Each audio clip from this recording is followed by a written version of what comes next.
오늘 읽으신 52장 12절 다시 한번 또 바벨론의 3차 침공에 대해서 또 말하고 있습니다. 12절에 연대가 정확하게 나오죠. 느부갓네살 왕의 19째 해, 19년째 통치하는 해의 다섯째 달 열째 날, BC 586년 정도 됩니다. 그래서 바빌론의 어전사령관 느부사라단이 예루살렘에 와서 13절에 여호와의 성전, 왕궁, 그리고 집, 고관들의 집까지 다 불살랐고 성벽까지 다 헐어버렸다. 그리고 15절에 포로를 잡아갈 때에 가난한 자와 성중에 남아있는 백성, 한목한 자, 무리의 남은 자가 싹 썰어갔는데 그 중에 이제 특별히 이제 가난한 자 일부는 남겨둬서 포도원을 관리하는 자와 농부가 되게 하였다. 자, 3차 침공이라는 말씀을 드렸죠. 앞에 보면 4차 침공까지 있다 그랬죠. 왜냐하면 이제 다 파괴해버리고 이제 총독을 세웠는데 총독 아달랴를 죽여버리고 이집트로 도망을 가잖아요. 그러고 나서 4차 침공이 있습니다. 그래서 완전히 파괴해버려요. 사람이 살 수 없는 곳으로 완전히 만들어버리는 끔찍한 일이 벌어집니다. 그러니까 이게 시간을 딱딱 계산해 보면요. 한 23년 정도 여유가 있어요.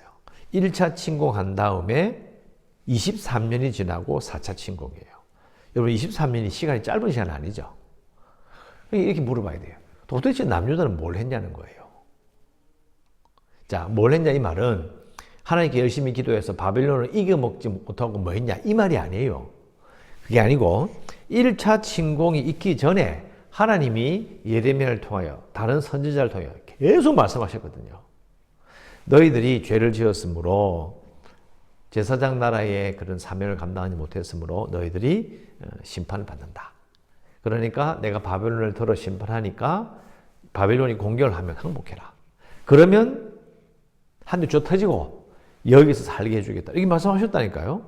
여러분 자식이나 아니면 계약관계로 자기 신하 삼은 왕의 입장에서 부모 입장에서 여러분 호적에서 줄 끊는다 판다 진짜 팝니까? 말만 그렇게 하지 안 파잖아요. 그런데 그렇다고 해서 또 징계를 안 할 수는 또 없잖아요. 그런데 이 상해 남유다는 고집이 엄청나게 센 거예요. 잘 생각해 보시라니까요. 가만 상황을 생각해 보면 1차 침공 때 왔을 때 깨지기 전에 바짝 손들고 하나님 잘못했습니다. 우리가 항복하겠습니다. 그러면요. 이 모든 걸 다 보존했다고요. 끝까지 인정하지 않습니다. 이 고집은 이 말로 다 할 수 없는 고집입니다. 결국은 이제 항복하지 않고 23년까지 3년 동안 버티다가 완전 파괴가 됩니다. 오늘 본문은 3차 이제 침공인데요. 자, 3차 침공 후에 이제 다 파괴했다고 되어 있는데 17절 이후로 보시면 성전에서 뭘 약탈했는지를 다 쓰고 있죠. 하나씩 다 이야기하고 있어요, 지금. 뭘 긁어갖고, 뭘 깨뜨렸고 다 쓰고 있어요. 근데 3차 침공을 한 다음에도요, 다 부셨는데, 한 90% 이상 다 부셨을 거예요. 성벽까지 다 헐어버렸는데도 3차 침공 후에 폐허에서 성소나 지성소와 관련된 돌들이 남아있었나 봐요. 거기서 예배를 드렸대요. 되게 신실해 보이죠? 아니에요. 그걸 붙들고 기도하면서 또 하나님께서 우리를 축복하셔서 바벨론을 이기게 하실 것이라고 계속 예배를 했어요.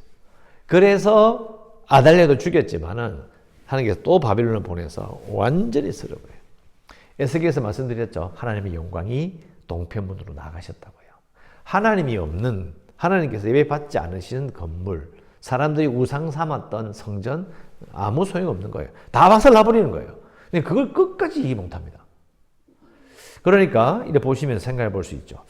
자, 이게 하나님께서 왜 이 성전에 대한 기록을 뭘 뜯어갔는지 남겨두셨을까? 그러면 포로로 갔다 돌아왔을 때에 70년 뒤에 돌아오는 이 유다 백성들이 성전 기물을 다 가져왔을까요? 없어요. 다 닦아 써버렸어. 없어. 그죠? 그래서 사실은 솔로몬 성전에서 드렸던 그 예배의 온전한 것들 다 회복하지 못했어요. 그러면 예수님 시대 때 성전 또 있었죠. 헤롯 성전. 그럼 그 성전은 어떻게 됐죠? 다 회복되었을까요? 그렇게 생각해 볼 수 있죠. 이걸 왜 기록을 남겨놨을까?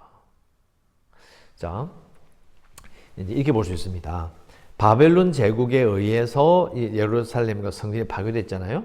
그런데 500년 뒤에, 거의 500년 뒤에 예수님이 계셨던 그때 로마가 또 헤롯 성전을 또 파괴해요. 너무 비슷하지 않습니까? 심지어는요, 헤롯 성전이 오래 건설하는데 80년 넘게 걸렸는데 완공되자마자 로마가 박살내버렸어요. 그리고 로마도 헤롯 성전에 있는 모든 귀한 귀금속과 모든 금속들을 싹 다 뜯어갔어요. 그래서 지금 뭐라 되었습니까? 콜로세움을 건설하는 데 썼다니까요.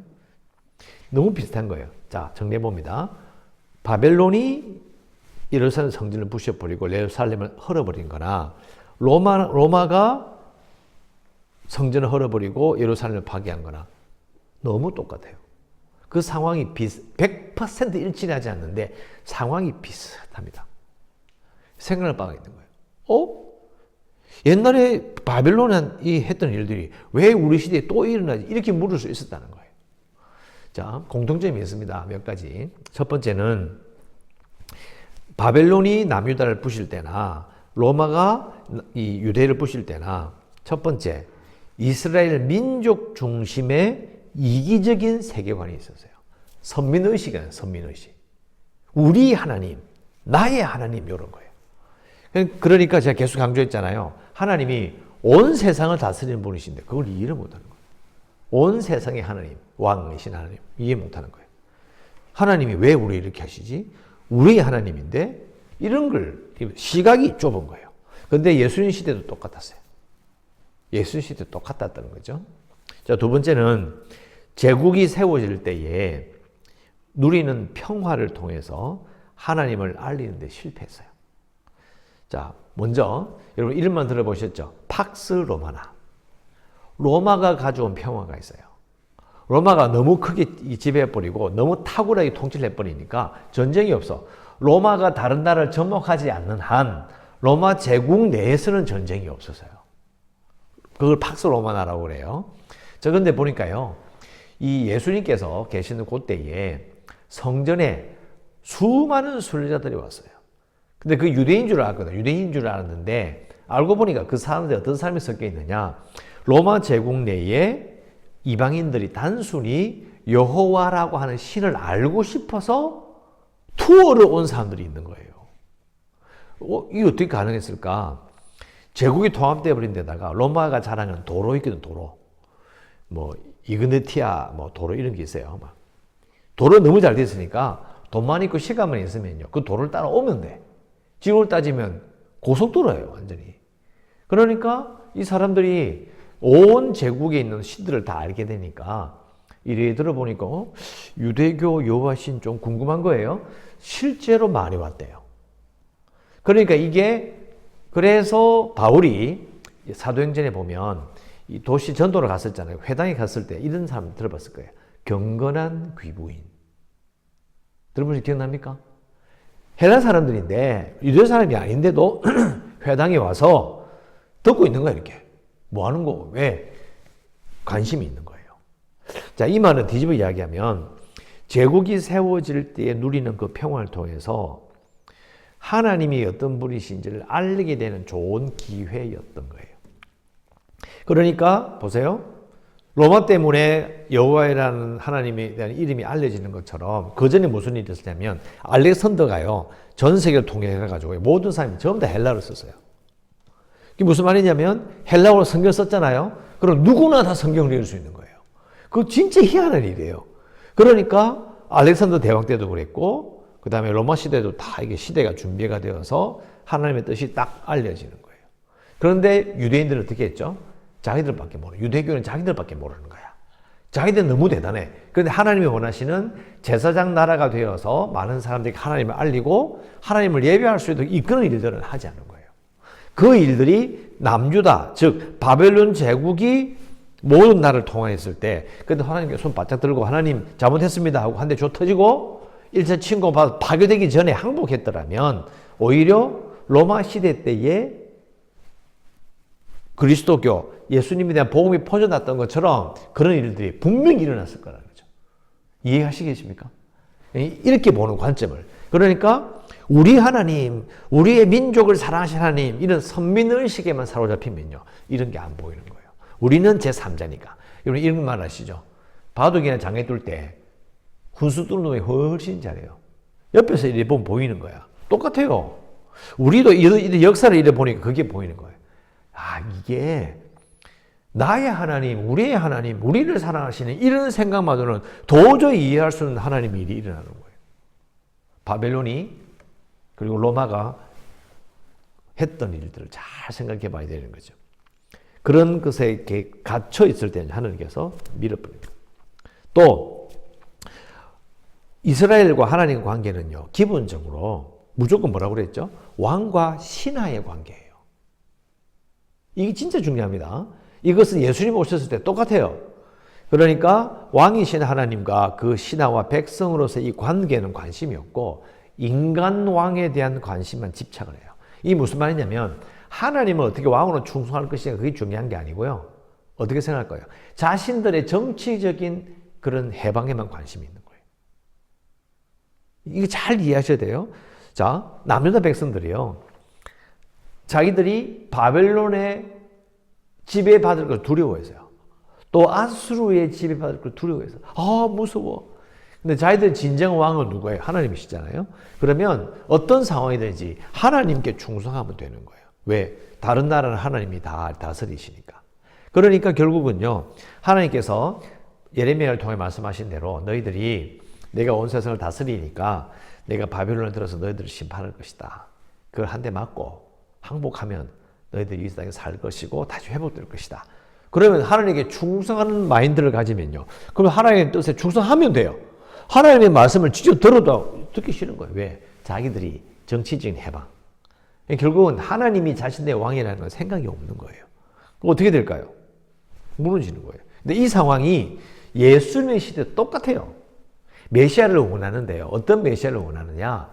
자신들을 해방시켜 주실 메시아를 원했던 거예요.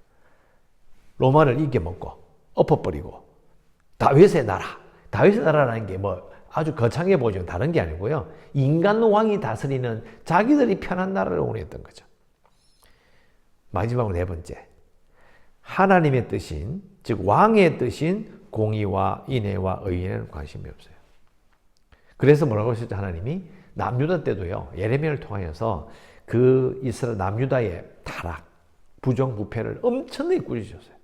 이것도 미쳤나 이거예요. 이것들이 미쳤나. 그런데 예수님 시대 때도 예수님 오셔서 하나님이 그분이 뭐라 말씀하시죠? 이런 표현을 쓰셨어요. 화 있을진저. 화 시리즈 기억나십니까? 쭉 말씀하시잖아요. 똑같아요. 하나님의 뜻은 하나님의 성품이 공의로운 분이에요. 사랑이 많은 분이에요. 거룩한 분이에요. 그러니까 우리도 하나님이 그런 분이시기 때문에 하나님의 백성들은 뭘 해야 되느냐? 공의롭게, 사회적으로, 그죠? 아주 공의를 이루어가야 되고, 사랑을 베풀어야 되고, 개인적으로도 하나님 앞에 거룩한 자로 살아가고, 애를 써야 된다. 관심이 없는 거예요. 그러니까 바벨론이 예루살렘을 파괴할 때나, 로마가 예루살렘을 파괴할 때나, 사실은 거의 비슷한 거예요. 그러면 지금까지 살아오면서 우리 시대에, 우리뿐만 아니라 예수님이 같이 승천하신 다음에 이 세상 역사에 교회 가운데 어떤 일이 있었을까요? 비슷한 일이 있지 않았을까요? 비슷한 일이 있었을 거라는 거죠. 앞으로도 있을 거고, 우리가 이걸 보면서 이제 훈수 두는 입장, 훈수를 두고 이렇게 보면 구경꾼 입장에서 보면 이제 보이는 거죠. 우리에게 이런 일이 일어나면 안 돼요. 그래서 우리가 하나님께서 우리의 왕이심을 선포하고 믿음이 그냥 믿는 게 아니고 충성과 결합되어 있다라 주일 난예배 때 말씀드렸잖아요. 그런 이유가 있는 거예요. 결국은 우리가 예레미야 때나 예수님 때에 성전이 파괴되는 끔찍한 일들을 그런 일들이 반복되지 않는 방법은요. 하나님을 온전히 왕으로 섬기는 방법밖에 없어요. 왕께 충성을 다하는 것이 정말 중요하다. 자, 이건 또 이제 11월 초에 데살로니가 전도서를 갔다가 다시 다니엘서로 넘어가거든요. 그러면 또 예레미야 시대의 그 상황이 또 나와요. 그때 또 말씀을 드리죠. 자, 우리가 기도할 수 있는 거는 여기 기도합시다. 남유다를 거울 삼아 다시 일어서는 조국의 교회가 되기 원합니다. 남유다를 거울 삼아 다시 일어서는 조국의 교회가 되기 원합니다. 하나님께 충성하는 교회 되기 원합니다. 이렇게 하면 되겠습니다. 하나님께 충성하는 교회가 되기 원합니다. 라고 기도하시고 우리 교회가 구원의 방주될 수 있도록 코로나19 극복을 위해서 어제 뉴스 들으셨죠? 대구의 예수중심교회에서도 확진자가 발생해 10명 넘게 그것도 소모임을 했다라고 제가 들었습니다. 그래서 이제 하지 말라면 하지 말지. 예? 밥 먹지 말지. 뭐 다 괜찮더만 이게 아닙니다. 이걸 크게 착각하면 안 돼요. 우리 교회도 이제 우리 교회도 보면 마스크 안 쓰고 오신 분 한 분도 없어요. 다 쓰고 오시고 가능하면 다 집에 가셔야 돼. 그래서 그런 거예요. 뭐 한 명, 두 명 이것도 한 명, 두 명 모여 이야기할 때도요. 어떻게 해야 됩니까? 밖에 나가서 얘기한대. 야외에서 왜 꼭 숨어서 이야기하나? 문 잠그고 그러면 안 돼요. 또 문 닫고 들어 이야기 그게 문제가 되는 거죠. 조심해야 되고요. 그래서 코로나19 극복을 위해서 기도하시고 그리고 재개발을 위해서도 그리고 연약한 성도들과 주일학교와 선교지 이 나라를 위해서도 기도하시고 오늘도 은혜 가운데 살아가시기를 주의 이름으로 축원합니다. 기도하겠습니다.